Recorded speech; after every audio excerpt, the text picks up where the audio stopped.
In Super Mario Galaxy's Gusty Garden Galaxy, there are clusters of floating rocks scattered throughout the level.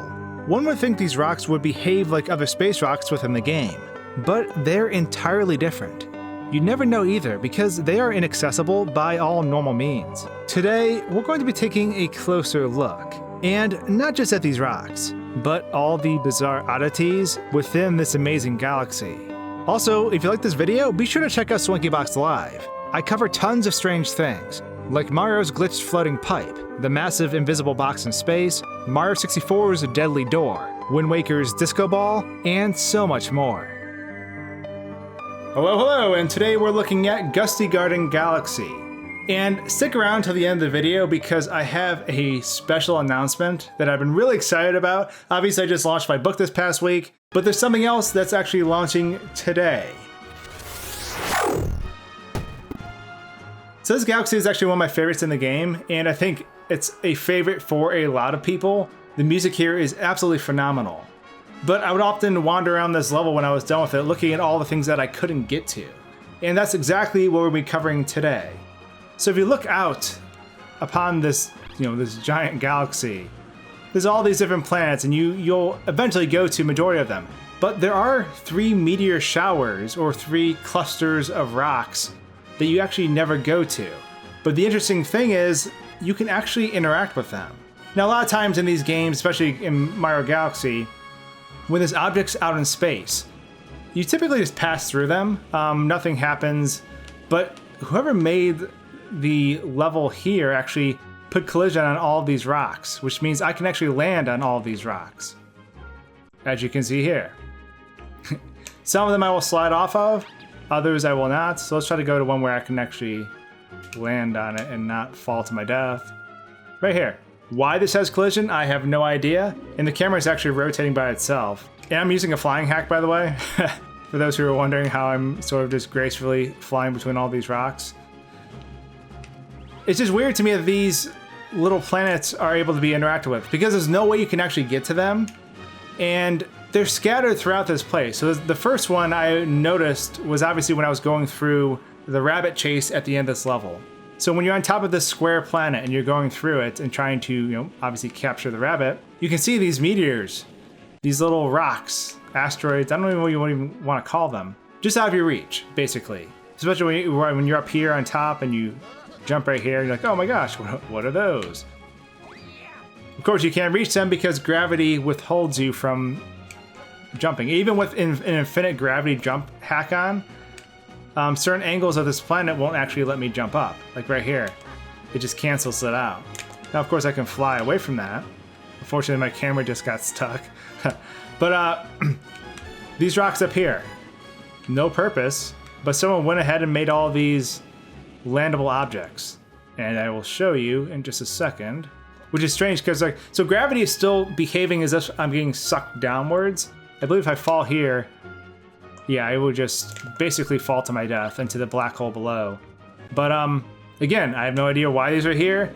Then you can see actually off in the distance, there's a third cluster over by the apple planets, and we'll go there in a little bit, but actually I want to show you something on this planet in particular. Obviously with this flying hack, when you're going in between gravities, it causes some problems, which causes you to sort of invert and flip around, and it's a little hard to control when you're entering the gravity of a planet. But it can also let you disrupt certain properties of gravity. So like right here, these holes change gravity when you go inside, so you're sucked to the bottom. If this still had the same properties as the planet, I'd be able to walk in a circle around this, but I can't. However, when I kick on the flying ability, the camera actually gets inverted, and now it's stuck, kind of flailing around.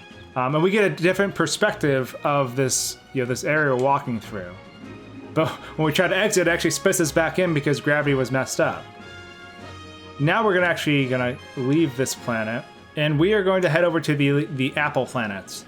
Now these apple planets are something that you normally encounter when you're going to fight the mole boss. And typically how that works is there's like stakes or something you pound into the ground, and it causes a caterpillar to shoot out from one apple to the other. When you go through this backwards, none of that stuff has loaded. Here's that other meteor cluster right here. As you can see, Luigi just ran into that. Again, all these are walkable. But the apples are kind of interesting too, because normally you can't get to the other apples unless the worm has come out, the caterpillar has come out. So on these apples, there's a spot where the caterpillar comes out, and I'm seeing if I can find it, because you'll notice Luigi will actually dip down into the apple. It's kind of a pain in the butt to find, because I can never remember where it's actually at. You sort of just gotta wander aimlessly until you stumble upon it. You can actually hear chewing as well, like the caterpillar's chewing noise. I know you're around here somewhere. Okay, I found it. So as you can see, Luigi's just gonna descend into this apple right here, to the point where he's covered. And the reason is, this is the area where the caterpillar comes out. And you can't actually normally get into that spot because the caterpillar is preventing you. So a lot of these apples have these divots in them that you can't actually normally get to, but because we're here on a freshly clean loaded apple without any of the components to the apple loaded, you can actually see that. Oh, and actually we just ran through another one, I believe right here. So this is where the worm comes in at the end, before you end up hitting the final stump and launching you to the star, the travel star, whatever they're called, that takes you to a different planet. Actually, while we're doing this, so I do want to talk about, I always found the world of Gusty Garden Galaxy really interesting. Like, it looks sort of like Earth. I'll see if I can dump a texture or something to show you what it looks like on screen. But I always find it interesting just because like it's moving so swiftly, but the continents look very Earth-like. But anyways, the next place we're going to is actually the boss area. And when you load the boss area improperly, it's kind of interesting. Normally when as soon as you land, a cutscene occurs and basically the boss battle begins. But when we're here without that, the camera zooms way out. It doesn't know how to behave. So like, as you can see, Luigi's like a little dot down there. And this is the game doing it. I'm not messing with the camera at all. I'm just walking around. And it's just like trying to fixate on Luigi, but I think because the boss event did not load, I think that's why it's acting all wonky. It typically happens when the camera is separated from Luigi, like I'm going behind the tree and it spazzes out because it doesn't know where I'm going.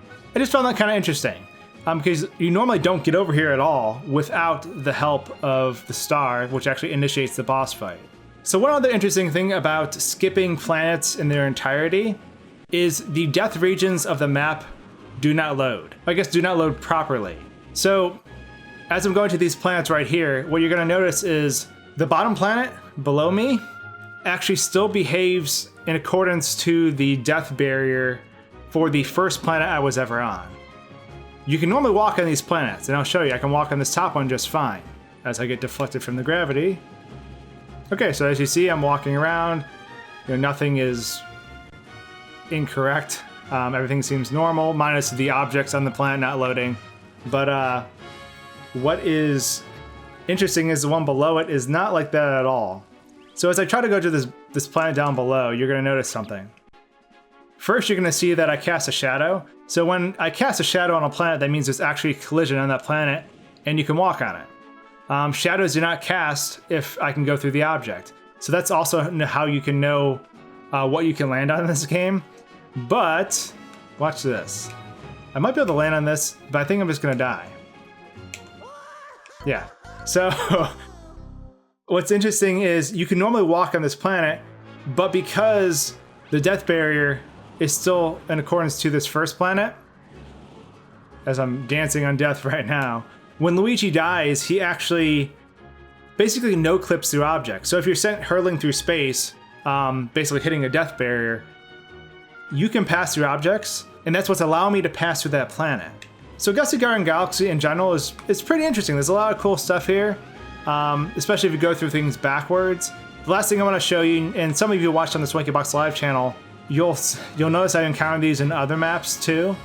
So way up here in the sky, once I find it, it's going to take a while, is going to be the pipe region for this level. So the pipe region is basically the pipe you go down into the level, teleports you super far away from everything in its own little, I guess, circular world.